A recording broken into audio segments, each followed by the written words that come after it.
بسم الله الرحمن الرحيم. السلام عليكم ورحمة الله وبركاته.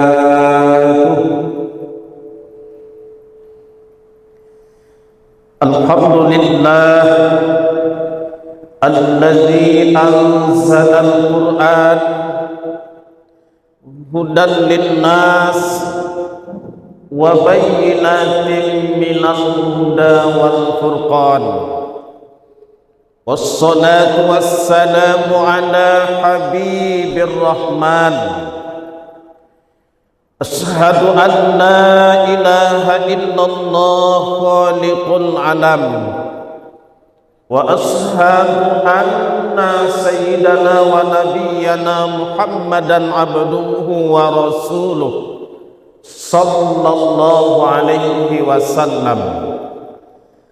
فقال تعالى في كتابه الكريم: نعوذ بالله من الشيطان الرجيم، بسم الله الرحمن الرحيم.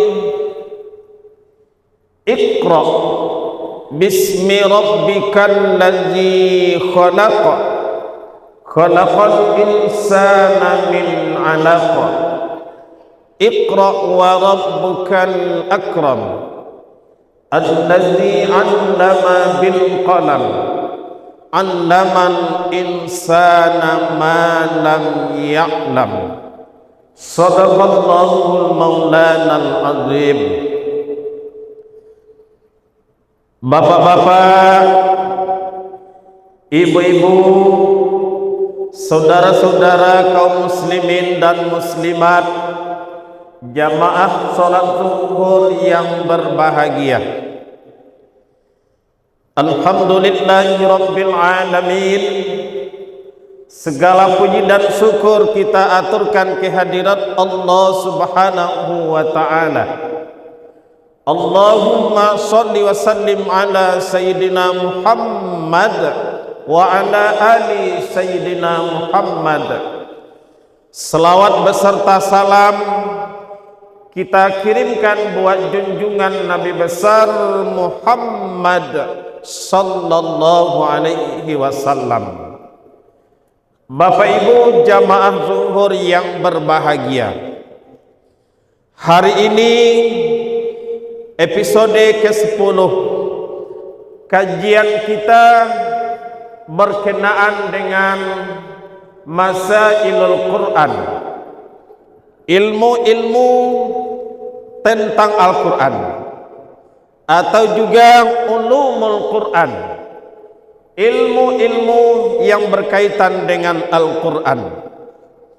Hari ini jamaah yang berbahagia, kajian kita adalah fadilah membaca Al-Quran.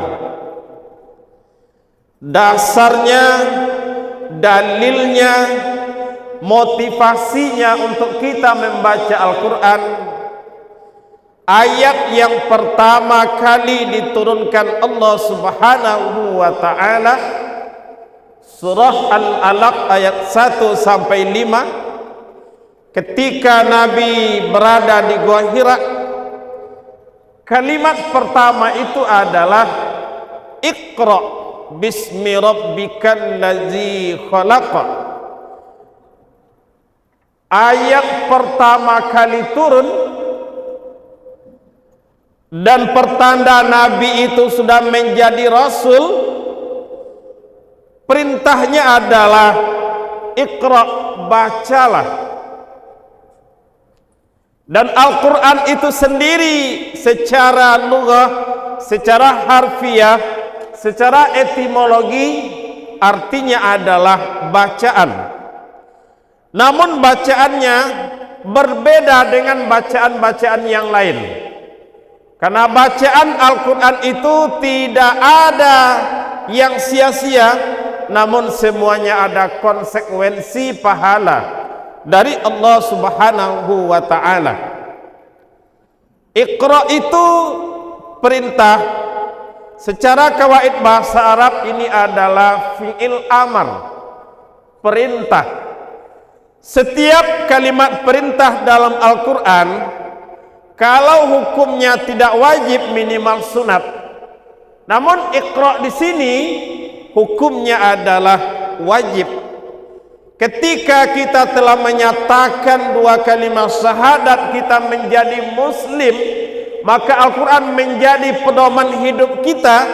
Maka Al-Quran itu diwajibkan kita untuk membacanya.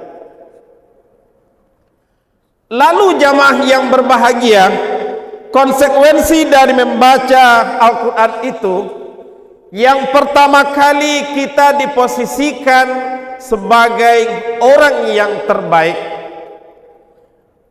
An Utsman bin Affan radhiyallahu taala anhu qala Rasulullah sallallahu alaihi wasallam, khairukum man ta'allamal Qur'ana wa 'allamah. Posisi pertama, keutamaan pertama bagi orang-orang yang membaca Al-Quran, mempelajari Al-Quran, dia diposisikan sebagai orang yang terbaik. Kalau dia terbaik berarti dia seseorang manusia yang unggul, manusia yang paripurna, yang sempurna. Karena dia diposisikan sebagai khairukum man ta'allamal Qur'ana wa 'allamah. Sebaik-baik kamu, kata Nabi, adalah orang yang mempelajari Al-Quran lalu mengajarkannya. Baik mempelajari dan mengajarkan, sudah tentu orang itu akan membaca. Orang yang membaca Al-Quran namanya adalah qori. Kalau perempuan disebut dengan qori'ah, kalau laki-laki qori, orang yang membaca Al-Quran.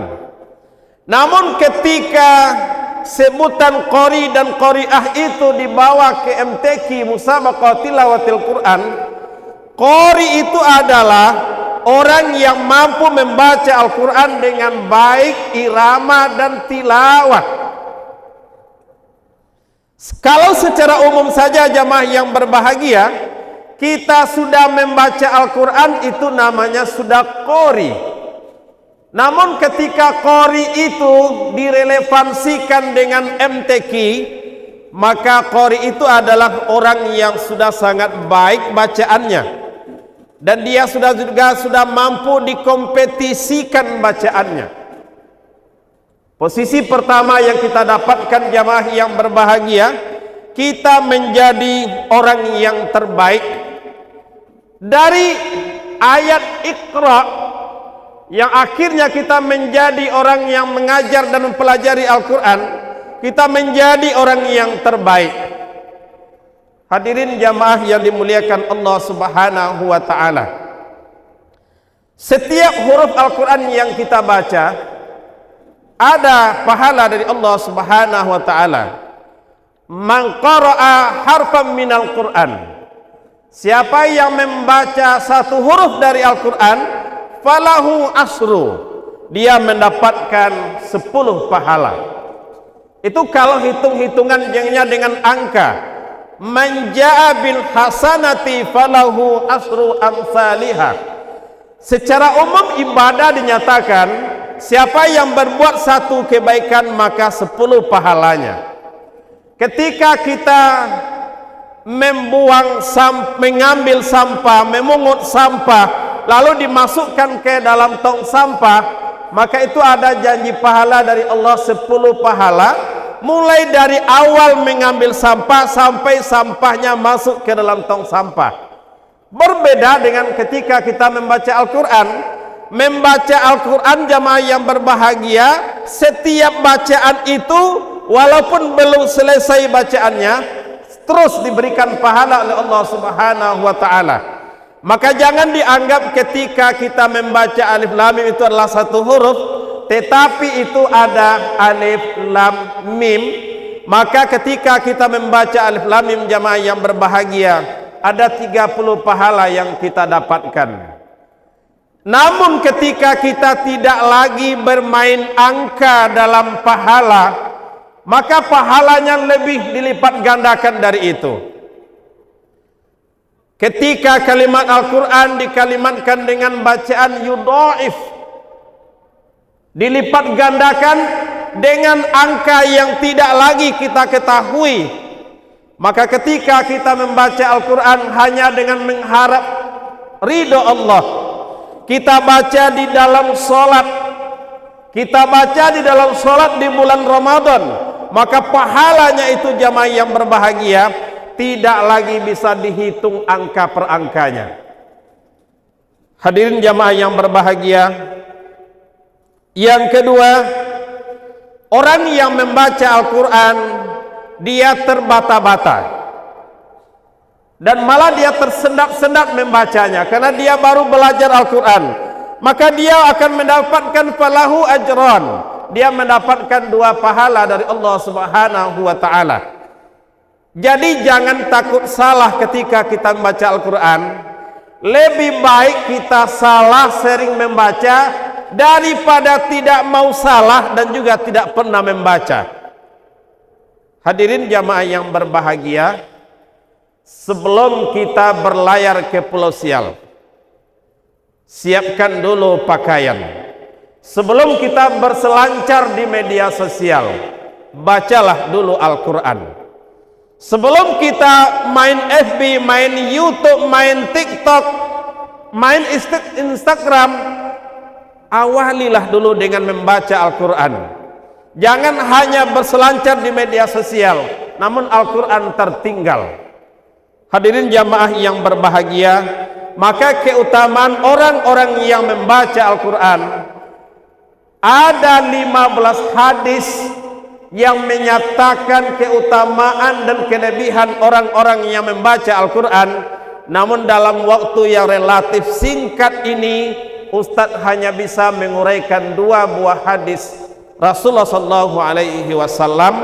Semoga motivasi ini jamaah yang berbahagia akan membuat spirit dalam kehidupan kita untuk selalu memegang Al-Quran, membaca Al-Quran, memaknai Al-Quran, mengartikan Al-Quran, lalu mengambil hikmah dan kita pedomani isinya. Pisau sirawik baulutan 2 diambil orang parunciang kalam, kalau kaji lai duduk insyaallah badan indak kakaram. Mohon maaf jika ada salah dan janggalnya. Terima kasih atas segala perhatian. Billahi taufiq wal hidayah wa birridha wal inayah. Wallahu fi aunil abdi madamal abdu fi auni akhi. Wassalamu alaikum warahmatullahi wabarakatuh.